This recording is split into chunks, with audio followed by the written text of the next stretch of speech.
कहानी की शुरुआत में हम लॉस एंजलिस की जगमगाती सड़कों को देखते हैं, जहां रात के सन्नाटे में एक भारी भरकम ट्रक तेजी से आगे बढ़ रहा है। ये कोई मामूली गाड़ी नहीं है, बल्कि ये वो ट्रक है जिससे करोड़ों की नकदी भरकर बैंक में लाई और ले जाई जाती है। इस गाड़ी की सुरक्षा के लिए आगे और पीछे दो मुस्तैद गार्ड्स भी तैनात किए गए हैं। सफर के दौरान ही ट्रक अचानक एक डोनट की दुकान के सामने जाकर रुक जाता है। दरअसल काफी देर से चलते चलते इन गार्ड्स को जोरों की भूख लगाई थी, इसीलिए 2 गार्ड्स गाड़ी से नीचे उतरकर खाना पैक कराने दुकान के अंदर चले जाते हैं, जबकि बाकी के 2 साथी सुरक्षा का जिम्मा संभाले ट्रक के भीतर ही बैठे रहते हैं। तभी अंधेरे से निकलकर एक काले रंग की कार आकर रुकती है, जिसमें से 4 नकाबपोश लोग बाहर आते हैं और सीधे उन दोनों गार्ड्स पर बंदूकें तान देते हैं, जो अभी अभी खाना हाथ में लिए दुकान से बाहर निकले थे। ट्रक के अंदर बैठा गार्ड ये सब देखते ही बिना एक पल गंवाए सीधा पुलिस को इन्फॉर्म कर देता है। तभी एक शातिर चोर उस गार्ड की खिड़की के पास पहुंचकर उसे चुपचाप गाड़ी से नीचे उतरने की वार्निंग देने लगता है, लेकिन जब वो गार्ड बाहर आने से साफ मना कर देता है तो वो चोर ट्रक के मजबूत शीशे में छेद करके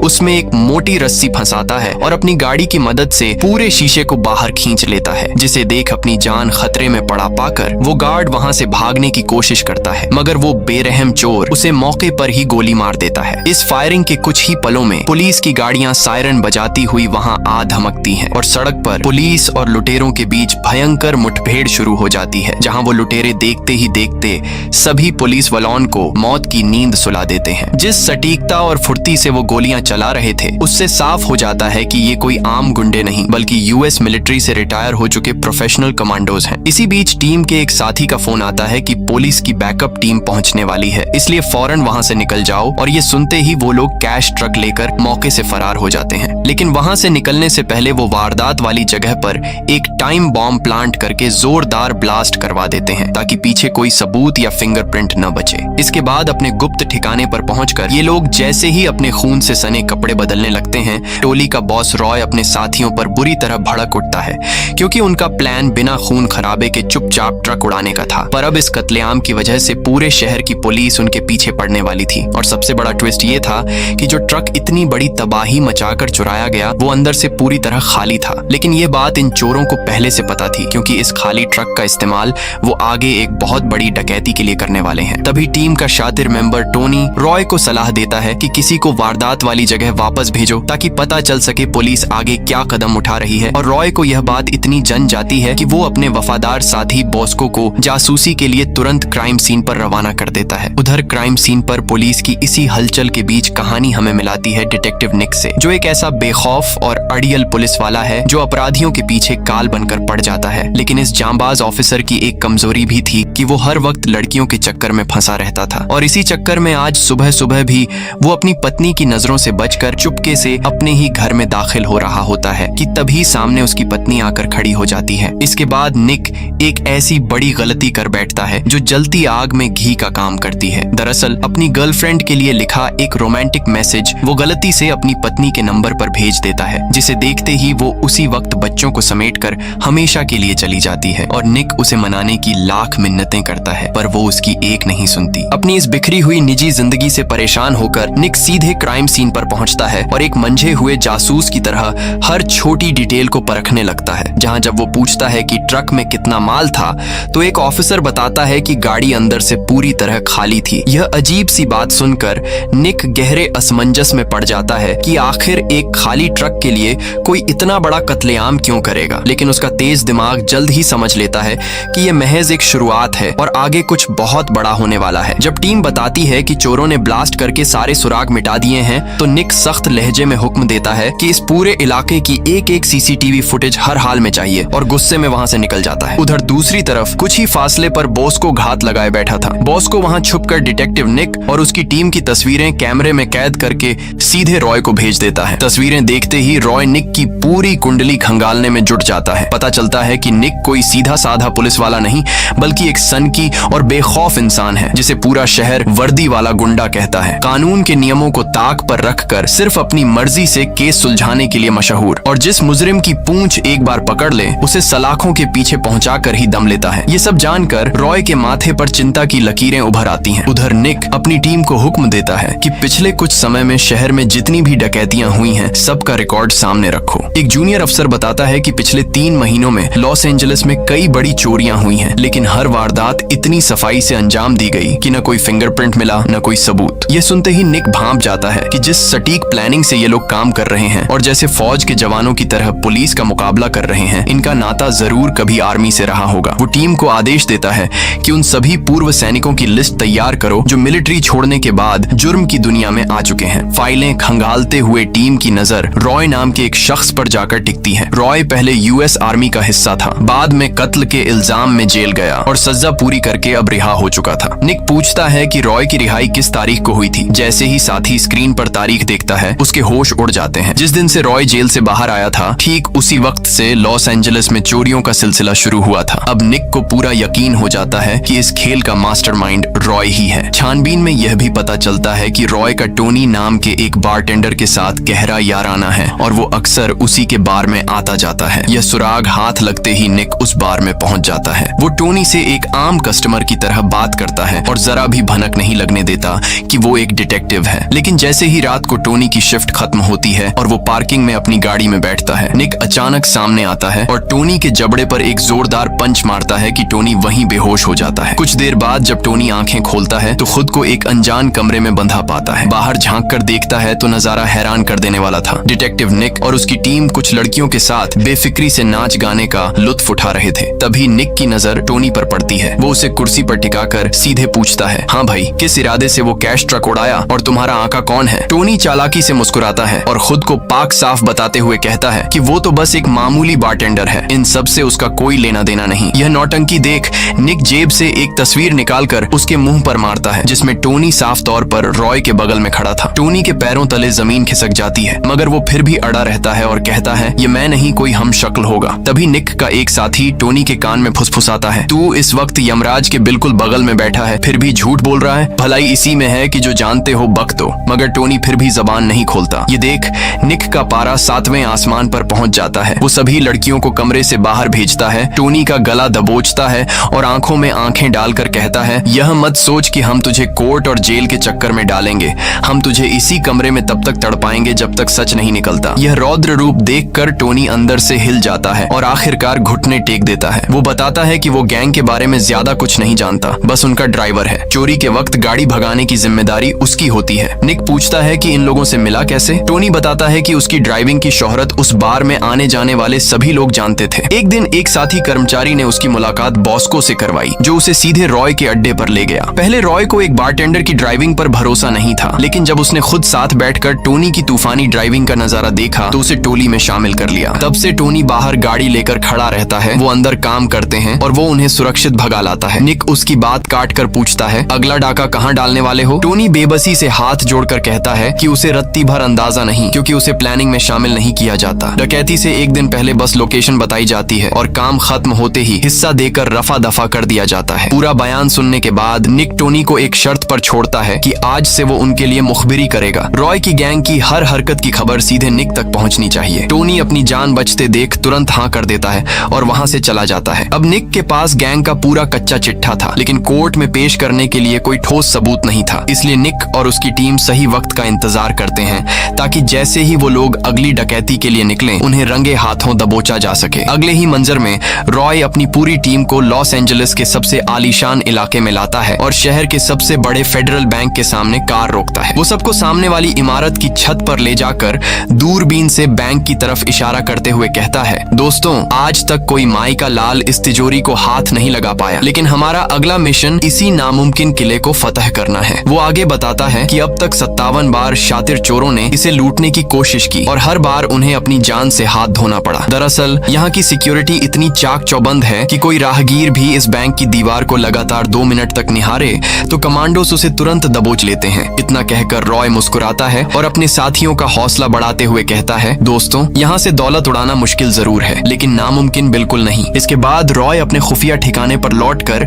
गैंग को आगे का पूरा प्लान समझाता है। वो बताता है कि इस तिजोरी में रोजाना 500 से 700 मिलियन डॉलर का भारी भरकम कैश मौजूद रहता है, लेकिन सबसे बड़ी चुनौती यह है कि यहाँ रखे हर नोट का एक खास सीरियल नंबर है जो कंप्यूटर सिस्टम में दर्ज रहता है। अगर कोई यहाँ से रकम उड़ाकर दुनिया के किसी भी कोने में खर्च करने की कोशिश करे तो बैंक वाले उस सीरियल नंबर को ट्रैक करके 2 मिनट में लुटेरों को दबोच लेंगे। ये सुनकर साथी घबरा कर पूछते हैं कि फिर डकैती को अंजाम अंजाम कैसे देंगे। तब रॉय मुस्कुराते हुए अपना असली पत्ता खोलता है। वो बताता है कि पूरे शहर के सभी बैंक्स की नकदी घूम फिरकर इसी हेडक्वार्टर में जमा होती है। जब यहाँ की मशीन्स इन नोट्स की गिनती करती हैं तो फटे पुराने और खराब नोट्स को अलग छांट लेती हैं। इसके बाद उन नोट्स का सीरियल नंबर हमेशा के लिए डेटाबेस से डिलीट कर दिया जाता है और उन्हें काटने वाली मशीन में डालकर कचरा बना दिया जाता है। यानी बैंक के पास उन नष्ट किए गए नोट्स का कोई रिकॉर्ड नहीं बचता। दरअसल रॉय आगे बताता है कि यह बैंक हर रोज लगभग $30 मिलियन के पुराने नोट्स बर्बाद करता है और हमारा असली मिशन उन्हीं नोट्स को मशीन में पिसने से ठीक पहले उड़ाना है। ऐसे नोट्स मार्केट में कहीं भी इस्तेमाल करो, कानून बाल भी बांका नहीं कर पाएगा, क्योंकि उनका सीरियल नंबर सरकारी रिकॉर्ड में है ही नहीं। रॉय का यह मास्टर प्लान सुनकर सबके होश उड़ जाते हैं, लेकिन एक साथी पूछता है कि उस अभेद्य किले के भीतर कदम कैसे रखेंगे। इस पर रॉय बताता है कि वही बख्तरबंद कैश ट्रक जो पहले चुराया था उसी का इस्तेमाल होगा। सब गार्ड्स की वर्दी पहनकर बैंक के पिछले खुफिया रास्ते से दाखिल होंगे, क्योंकि उस बैक गेट पर पहरा थोड़ा ढीला होता है और सिक्योरिटी वाले सिर्फ ड्राइवर का चेहरा देखकर गाड़ी अंदर आने देते हैं। लेकिन इसके लिए पहले एक मोहरे को बैंक के अंदर भेजना होगा जो वहां के माहौल का पूरा जायजा ले सके। अगली सुबह टोनी उसी फेडरल बैंक के बगल वाले रेस्टोरेंट में डिलीवरी बॉय की नौकरी ज्वाइन कर लेता है। जैसे ही बैंक की एक महिला कर्मचारी खाने का ऑर्डर करती है, टोनी चालाकी से एक की जगह 2 पार्सल उठाकर बैंक की तरफ चल देता है। एंट्री गेट पर पूरी तलाशी के बाद उसे एक ऑफिशियल एंट्री पास मिल जाता है, जिससे वो अब कभी भी बैंक के भीतर आ जा सकता था। अंदर महिला को खाना सौंपकर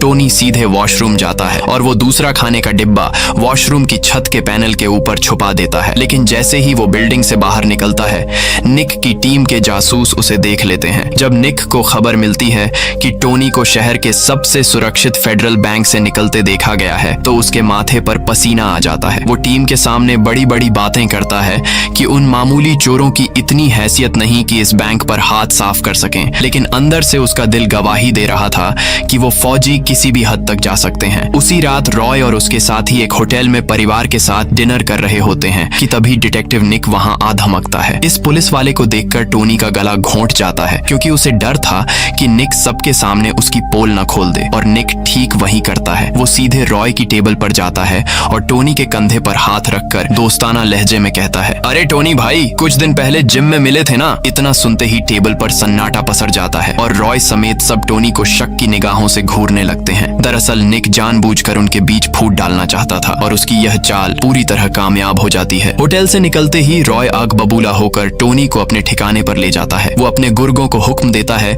कि टोनी की तलाशी लो कि कहीं यह पुलिस का जासूस तो नहीं। फिर टोनी की कनपटी पर पिस्टल तान कर दहाड़ता है, सच बक कमीने, उस पुलिस वाले को कैसे जानता है और हमारे प्लान की कौन सी बात पुलिस को बताई है। टोनी थर थर कांपते हुए रोकर सब उगल देता है। बताता है कि पुलिस ने उसे किडनैप किया था, टॉर्चर किया, लेकिन उसने सिर्फ खुद को एक मामूली ड्राइवर बताया और किसी तरह छूट कर आया। डकैती के प्लान के बारे में उन्हें रत्ती भर अंदाजा नहीं है। टोनी की सफाई सुनकर रॉय के दिमाग में एक और शातिर चाल आती है। वो गन नीचे करके कहता है, ठीक है, अब वापस उस डिटेक्टिव के पास जा और सीधे उसकी आंखों में देखकर कह दे कि हम आने वाले फ्राइडे को ही डाका डालेंगे। रोकने का दम हो तो रोक कर दिखाओ। टोनी घबराकर कहता है कि यह तो खुदकुशी होगी, अगर पुलिस को दिन पता चल गया तो सब मौत के जाल में फंस जाएंगे। रॉय कड़क आवाज में कहता है, फालतू दिमाग मत चला, जैसा कहा है वैसा कर, बाकी मुझ पर छोड़। टोनी मजबूरन निक के पास जाता है। पहले अपना गुस्सा निकालता है कि उस होटल वाली हरकत की वजह से आज उसकी जान जाते जाते बची। फिर कहता है कि ये लोग फ्राइडे को ही डाका डालने वाले हैं और उनका साफ कहना है कि दम है तो रोक लो। निक पूछता है कि जगह कौन सी है। टोनी पुराना राग अलापता है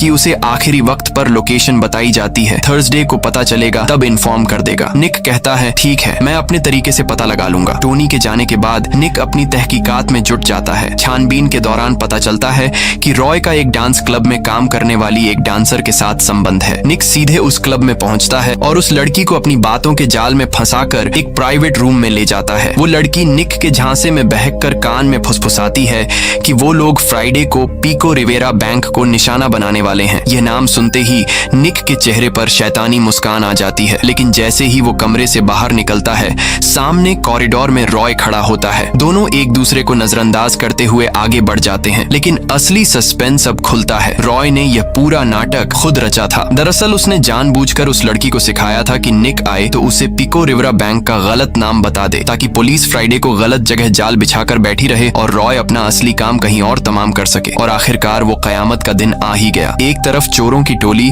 अपनी अपनी आखिरी तैयारियां पूरी कर रही थी तो दूसरी तरफ डिटेक्टिव निक और उसकी फोर्स भी पूरी तरह मुस्तैद थी। माहौल में अजीब सा सन्नाटा पसरा हुआ था क्योंकि दोनों ही गुटों को अच्छे से पता था कि आज की जंग आर पार की होने वाली है। कुछ ही पलों बाद चोरों का यह दस्ता सीधे पिको रिवेरा बैंक पर धावा बोल देता है और बंदूक की नोक पर वहां मौजूद सभी लोगों को बंधक बना लेता है। इसके बाद रॉय वहां के बैंक मैनेजर को घसीट कर लाता है और उसे पुलिस को कॉल करने का हुक्म देता है। फोन हाथ में आते ही रॉय सीधे अपनी शर्तें रखता है। हमें तुरंत $1 करोड़ कैश और एक हेलीकॉप्टर चाहिए और बाहर एक भी सायरन की आवाज सुनाई नहीं देनी चाहिए। अगर वक्त पर मांगे पूरी नहीं हुई तो बंधकों की लाशें एक एक करके बाहर गिरेंगी। उधर निक अपनी टीम के साथ बैंक की घेराबंदी किए खड़ा ही था कि तभी लोकल पुलिस की गाड़ियों का काफिला भी वहां आ पहुंचता है। उन्हें देखते ही निक उनसे भिड़ जाता है और साफ लफ्जों में कहता है कि यह हमारा केस है। हम हफ्तों से इन फौजी चोरों के पीछे पड़े हैं, इसलिए तुम लोग यहाँ से चले जाओ। इसी गहमा गहमी के बीच रॉय खिड़की से बाहर झांकता है तो उसे बाहर पुलिस की नई गाड़ियां तैनात दिखती हैं। वो गुस्से में अपने एक साथी को इशारा करता है कि जाओ और अंदर किसी एक लड़की को कमरे में ले जाकर गोली मार दो। वो शूटर उस लड़की को खींचकर अंधेरे कमरे में ले जाता है और तभी एक जोरदार गोली चलने की आवाज गूंज उठती है। इस आवाज को सुनते ही बाहर खड़े पुलिस वालों के हाथ पंप फूल जाते हैं। उसी पल मैनेजर रोते गिड़गिड़ाते हुए फोन पर चिल्लाता है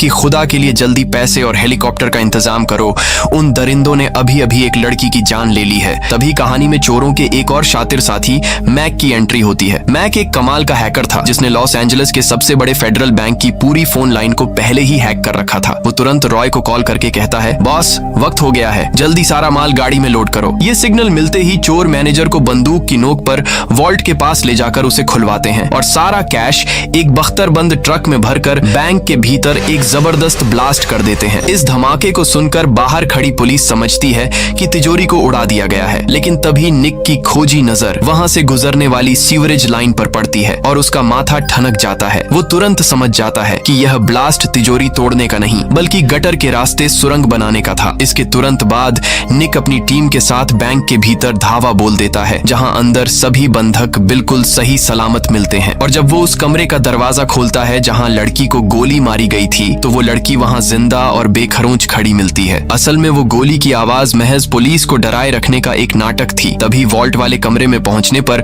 फर्श पर एक बड़ा गड्ढा दिखाई देता है। अब निक को पूरा माजरा समझ आ चुका था कि वो फौजी चोर पुलिस को अपनी उंगलियों पर नचाकर सीवरेज लाइन के रास्ते पहले ही निकल चुके थे। तभी मंजर बदलता है और हम रॉय और उसके एक साथी को बैंक गार्ड्स की वर्दी में एक भारी भरकम ट्रक दौड़ाते हुए देखते हैं। यह वही बख्तरबंद गाड़ी थी जो कहानी की शुरुआत में चुराई गई थी, लेकिन इसका रंग रूप इतनी चालाकी से बदल दिया गया था कि यह हूबहू बैंक की ओरिजिनल कैश वैन लग रही थी। पिको रिवेरा बैंक की तिजोरी से लूटा गया एक डॉलर इसी गाड़ी में भरा हुआ था और अब ये चोर उसे लेकर शहर के सबसे बड़े फेडरल बैंक की तरफ बढ़ रहे थे। उधर हैकर मैक ने फेडरल बैंक की पूरी कम्युनिकेशन लाइन अपने कंट्रोल में ले रखी थी, जिसने पहले ही वहां के सिक्योरिटी गार्ड्स को फेक कॉल करके बता दिया था कि कैश ट्रक कुछ ही मिनटों में वहां पहुंचने वाला है। और यहीं पर इस पूरी डकैती का सबसे बड़ा सच सामने आता है। दरअसल उन्होंने पिको रिवेरा बैंक इसलिए नहीं लूटा था कि वो उस कैश को सीधे मार्केट में खर्च करेंगे। वो तो उन नए नोट्स को फेडरल बैंक की काउंटिंग मशीन में डलवाकर उन पुराने और फटे नोट्स के बक्से उड़ाना चाहते थे जिनके सीरियल नंबर सरकारी रिकॉर्ड से हमेशा के लिए डिलीट हो चुके थे। क्योंकि नए नोट्स मार्केट में खर्च करते तो पुलिस उन्हें आसानी से ट्रैक कर लेती, लेकिन इन पुराने नोट्स का तो कोई रिकॉर्ड ही नहीं बचा था। कुछ ही देर में वो ट्रक फेडरल बैंक के पिछले वीआईपी गेट पर जाकर रुकता है जहां तैनात एक गार्ड उनकी गाड़ी को रोकता है। चोर उसे अपनी फेक आईडी दिखाते हैं जो इतनी सफाई से बनाई गई थी कि असली और नकली का फर्क करना नामुमकिन था। इसके साथ ही मैक की उस फेक कॉल की वजह से गार्ड को उन पर रत्ती भर भी शक नहीं होता और वो उन्हें ग्रीन सिग्नल दे देता है। अंदर पहुंचकर वो पिको रिवेरा से लूटे कैश के 2 बड़े बक्से ट्रक से उतारते हैं और सीधे काउंटिंग डिपार्टमेंट की तरफ बढ़ने लगते हैं। लेकिन इस पूरे खेल का सबसे रोमांचक ट्विस्ट अब सामने आने वाला था। दरअसल उनके सबसे बेहतरीन ड्राइवर टोनी को गाड़ी चलाने के लिए बाहर नहीं छोड़ा गया था, बल्कि टोनी उसी बड़े बक्से के अंदर चुपचाप दुबक कर बैठा हुआ था। जैसे ही वो लोग काउंटिंग रूम के पास पहुंचते हैं वैसे ही वहां का इंचार्ज गार्ड उन्हें बीच में ही रोक लेता है और कहता है कि इतनी बड़ी रकम को गिनने में काफी वक्त लगेगा, इसलिए आप लोग बाहर वेटिंग रूम में इंतजार करें। इतना कहकर वो गार्ड उस भारी बक्से को घसीटते हुए काउंटिंग डिपार्टमेंट के अंदर ले जाने लगता है, जिसके भीतर टोनी अपनी सांसें रोके बिल्कुल खामोश बैठा था। टोनी के अंदर पहुंचते ही रॉय बिना देर किए बेसमेंट में छुपे बॉस्को को सिग्नल देता है कि हमारा मोहरा सही जगह पहुंच गया है, अब बत्ती गुल कर दो। बॉस्को, जो पहले से बैंक के पावर ग्रिड वाले फ्लोर पर बैठा था, एक झटके में पूरे फेडरल बैंक की मेन बिजली काट देता है। अचानक हुए इस ब्लैकआउट से बैंक में अफरा तफरी मच जाती है और काउंटिंग रूम के सभी कर्मचारी मशीन्स बंद होने की वजह से बाहर निकल आते हैं। अब उस बंद और पूरी तरह सुरक्षित काउंटिंग डिपार्टमेंट में पैसों के बक्से के भीतर टोनी बिल्कुल अकेला रह गया था। असल में उसका असली मिशन अब शुरू होने वाला था। अंधेरे कमरे में दाखिल होते ही टोनी बिना एक पल गंवाए एक स्ट्रोब लाइट ऑन कर देता है। इस रोशनी के चालू होते ही सारे सिक्योरिटी कैमरास ब्लर हो जाते हैं, जिससे कंट्रोल रूम में बैठे गार्ड्स को स्क्रीन पर कुछ भी दिखना बंद हो जाता है। रास्ता साफ होते ही टोनी उस कैश बॉक्स से बाहर निकलता है, जहां कमरे में दूर दूर तक कोई नहीं था। अब टोनी बिना वक्त जाया किए उन फटे पुराने और रद्द हो चुके नोट्स की गड्डियां धड़ाधड़ बैग्स में ठूंसने लगता है। दरअसल यह वही दौलत थी जिसका सीरियल नंबर कंप्यूटर से हमेशा के लिए मिटाया जा चुका था और जिसे कुछ ही देर में कतरन मशीन में पिसना था। इसके बाद टोनी उन बैग्स को कमरे के कोने में रखे बड़े डस्टबिन में फेंकने लगता है। उसका प्लान था कि कचरा उठाने वाली गाड़ी इसे बेकार कबाड़ समझकर बैंक से बाहर ले जाएगी और फिर उनकी गैंग इस माल पर हाथ साफ कर लेगी। उधर कंट्रोल रूम में गार्ड्स का माथा ठनकता है कि सारे कैमरास एक साथ कैसे बंद हो गए। इसीलिए कुछ गार्ड्स तुरंत काउंटिंग डिपार्टमेंट की तरफ बढ़ने लगते हैं। ये देखते ही रॉय वायरलेस पर टोनी के कान में चिल्लाता है, टोनी जल्दी कर, गार्ड्स तेरी तरफ आ रहे हैं। इतना सुनते ही टोनी के हाथ पांव फूल जाते हैं और वो दुगनी रफ्तार से बचे हुए नोट्स बैग में भरकर डस्टबिन में बंद कर देता है। फिर वो छत की वेंटिलेशन जाली उखाड़ता है और जैसे ही गार्ड्स कमरे में दाखिल होते हैं, टोनी उस खुफिया रास्ते में गायब हो चुका था। इसके बाद जब गार्ड्स पिको रिवेरा बैंक से आए कैश की दोबारा गिनती करते हैं तो हर एक डॉलर का हिसाब बिल्कुल सटीक मिलता है, क्योंकि टोनी ने उन नोट्स को छुआ ही नहीं था। उसने तो वो रद्दी माल उड़ाया था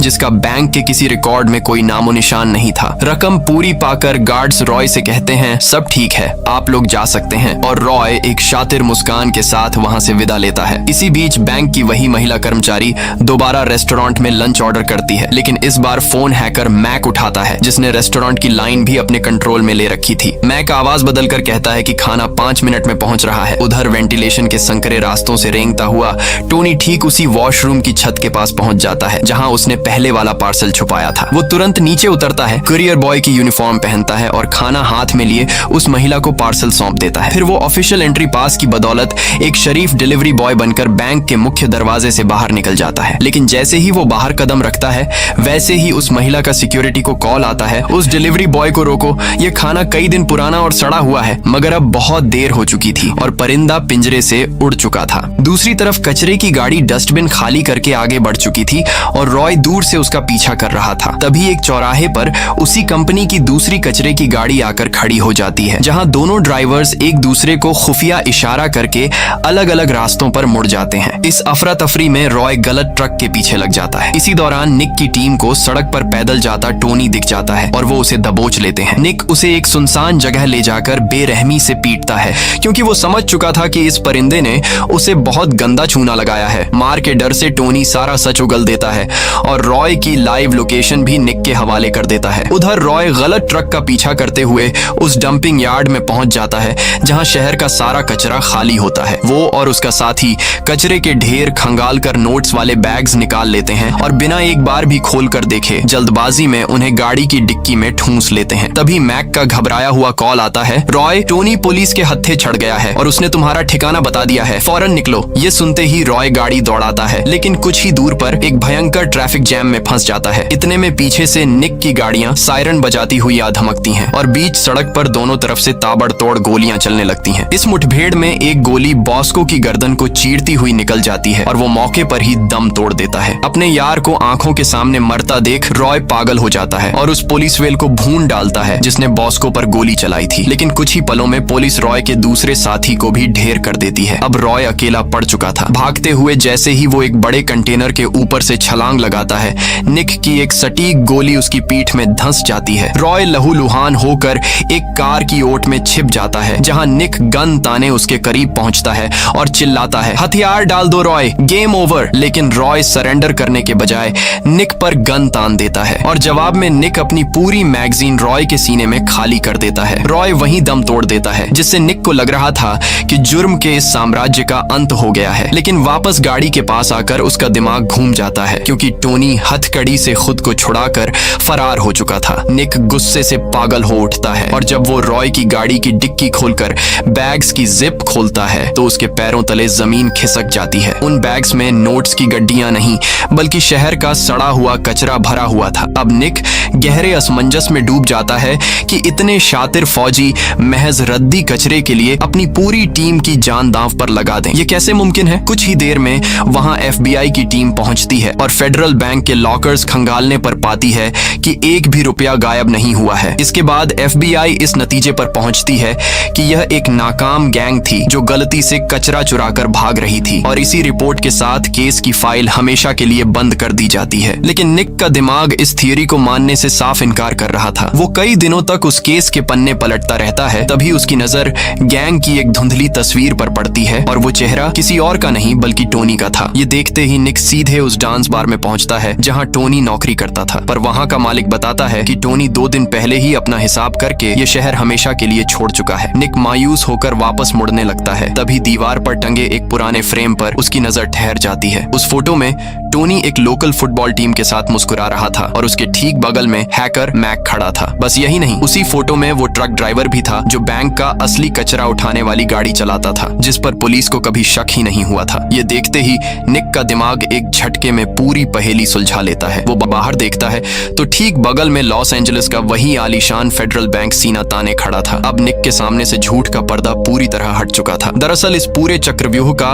असली मास्टरमाइंड रॉय नहीं बल्कि वो मामूली दिखने वाला बारटेंडर टोनी था। बैंक के बगल वाले बार में काम करते हुए उसने रात को नशे में धुत बैंक के बड़े अफसरों से सिक्योरिटी और उन $30 मिलियन के बेकार नोट्स का पूरा राज उगलवा लिया था। उसने बैंक के असली कचरा ड्राइवर को भी मोटी रकम देकर अपने साथ मिला लिया था। यानी इस पूरी डकैती की पटकथा टोनी ने खुद लिखी थी, जिसने पुलिस और कानून को ही नहीं बल्कि रॉय और उसकी पूरी कमांडो टीम को भी सिर्फ एक मोहरा बनाकर बेवकूफ बनाया था। उसने एक ऐसी दौलत पर हाथ साफ किया था जिसका दुनिया के किसी भी सरकारी कंप्यूटर में कोई रिकॉर्ड नहीं था। निक को अब सब कुछ पता चल चुका था, मगर अफसोस कि टोनी के खिलाफ कोर्ट में पेश करने के लिए उसके पास एक भी पुख्ता सबूत नहीं था। कहानी के आखिरी दृश्य में कैमरा हमें सीधे लंदन के एक आलीशान बार में ले जाता है। वहां टोनी बिल्कुल शांत चेहरे के साथ बारटेंडर की नौकरी कर रहा होता है, लेकिन इस बार उसका यह बार शहर की सबसे बड़ी डायमंड एक्सचेंज कंपनी के ठीक बगल में था। तभी उस कंपनी का एक बड़ा अफसर थककर ड्रिंक लेने आता है और टोनी एक रहस्यमयी मुस्कान के साथ